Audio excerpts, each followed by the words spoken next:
Olá, seja bem-vindo a mais um vídeo do Projetor. Meu nome é Denis e hoje a gente vai falar sobre 3 anúncios para um crime.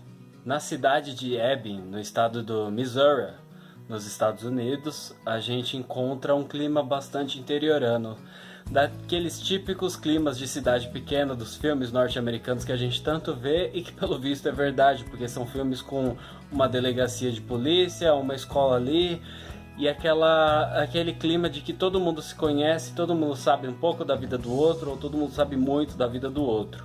E é nessa cidade de Ebbing, cidade pequena, que a gente conhece a tragédia da Mildred.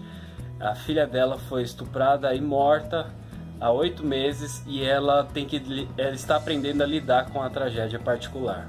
Ao mesmo tempo, a gente conhece o xerife Willoughby e a sua condição de saúde, que é um tanto quanto delicada, e o policial Dixon, que vive com a mãe dele, a qual ele tem muita estima e muito carinho, e que parece, até o final do primeiro ato do filme, parece que é o alívio cômico dessa peça cinematográfica do Martin McDonagh. A Mildred, depois de alguns meses, encontrou uma forma um tanto quanto peculiar de lidar com a dor que ela sente. A dor que ela sente todos os dias com a ausência e com a culpa pela morte da filha. Ela alugou 3 billboards ou 3 outdoors na beira da estrada de um canto da cidade. E ela colocou 3 anúncios. São os 3 anúncios para um crime, então, cujo nome em português remete. E nesses 3 anúncios ela colocou 3 recados chamando o xerife da cidade, o Willoughby, a culpa e a negligência de não ter encontrado até aquele momento o assassino da filha dela, e pela sensação de injustiça que fica no ar, porque ela tem que aprender a lidar com essa dor o tempo inteiro, ela não sabe como lidar, então ela encontra esse jeito ácido de lidar, de expor a negligência da polícia e de expor para todo mundo, mas ao mesmo tempo a cidade também está comovida com a situação do xerife, que está com câncer, e é um xerife cuja vida é muito honesta, cuja a personalidade é muito sensível. Então ele é daqueles típicos policiais que passaram a vida inteira lutando contra as injustiças. Só que nesse caso em particular ele não conseguiu encontrar o assassino. Não houve nenhum resquício de DNA no corpo da menina, que foi carbonizado ainda por cima. Não houve nenhum resquício do infrator, do assassino, do monstro.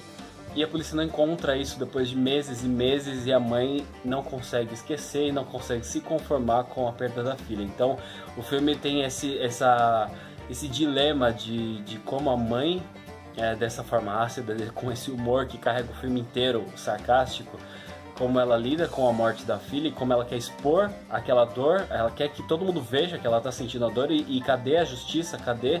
Ela coloca o nome do Willoughby ali nos anúncios. Quando vai contar para ela, ele fala da condição de saúde dele, mas ela fala que metade da cidade já sabe, então assim, não é nenhuma surpresa, e ele fica inconformado porque mesmo assim ela quis expor a negligência dele, né? E aí a gente entra na discussão de que de fato até que ponto ele é culpado ou não, e até que ponto a humanidade deixa de existir quando chega na vez do próximo sofrer. Então essa é a primeira discussão, a primeira grande discussão que 3 anúncios para um crime levanta.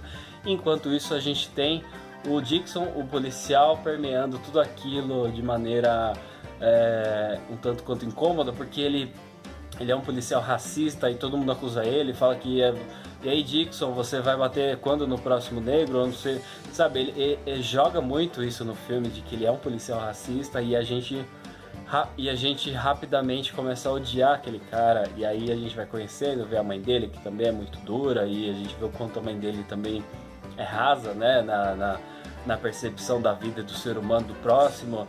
E enquanto isso a gente vai se aprofundando no Willoughby e na Mildred, obviamente, que é a protagonista sem dúvida desse filme.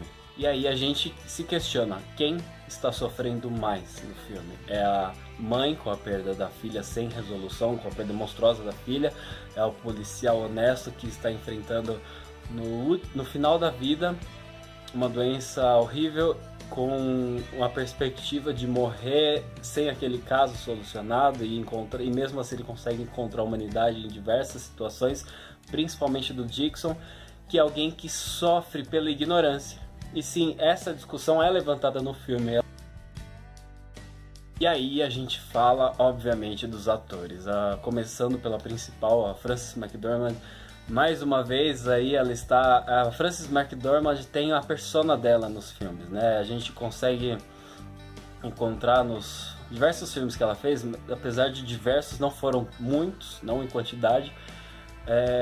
Nos últimos 20 anos, desde que ela ganhou lá o Oscar por Fargo, como atriz principal, agora ela está indicada de novo, é a favorita, ela ganhou todos os prêmios.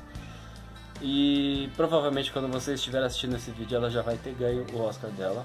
Mas a Frances McDormand tem uma carreira interessante porque ela sempre tem a persona dela em cena, o que não diminui a qualidade da interpretação, porque a gente consegue ver na Mildred dela todo o sofrimento que ela passou pela morte da filha, pelo sofrimento que o filho está passando, pela humilhação que ele está passando na escola, pela dor que ela tem de ver o ex-marido dela com uma mulher mais nova e ao mesmo tempo de ver que ele deixou ela de lado, pela dor que ela sente de expor o Willoughby e ao mesmo tempo a vontade de vingança que ela precisa ter em todos os momentos do filme. Ela precisa se sentir vingada porque a morte da filha foi uma catástrofe, né? Uma tragédia muito grande na vida dela e ela não encontra o porquê. Não existe, na verdade, o porquê, até que ela percebe isso em determinada parte do filme.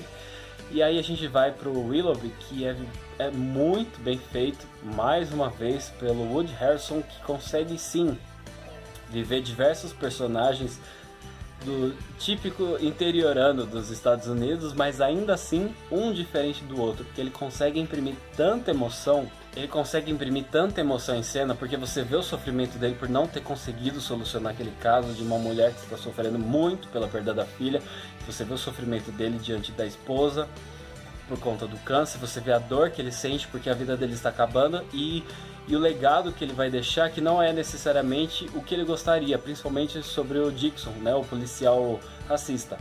Então você vê tudo isso em cada cena do Woody Harrelson no filme. Ao mesmo tempo, a grande revelação, eu gosto muito dele, mas ele, pra mim, nunca foi um ator de se importar com prêmios, é o Sam Rockwell. Ele faz diversos filmes há muitos anos, geralmente ele faz o personalidade dúbia, e aqui não é diferente. Aqui ele faz o que parecia ser o alívio cômico do filme, e no final das contas ele tem o maior arco do filme. A Mildred tem um arco gigantesco, é incrível o que acontece com ela no decorrer do filme, as mudanças, os acontecimentos que vão fazendo com que ela entenda determinados questionamentos que são levantados no filme. Mas o Sam Rockwell e o Dixon dele é o maior arco do filme, sem sombra de dúvida, é uma surpresa. Eu fico muito feliz porque eu gosto dele e merecidamente ele tem sido reconhecido por esse personagem que consegue fazer com que a gente odeie no começo e ame no final. E sim, isso é um spoiler. Se você não viu o filme, desculpa. 3 Anúncios para um Crime merece 9,5. Ele é muito bem feito, muito bem dirigido. O roteiro ele levanta questionamentos absurdos, apesar do humor sarcástico e ácido ali parecer que não. Mas se você depois para um pouco para pensar, e você para pensar sobre o filme, você começa a se questionar sobre alguns comportamentos, principalmente sobre como a sociedade lida com alguns tabus ou questionamentos. Então, para mim é um filme nota 9,5, ele é espetacular, é um dos melhores dessa temporada do Ouro.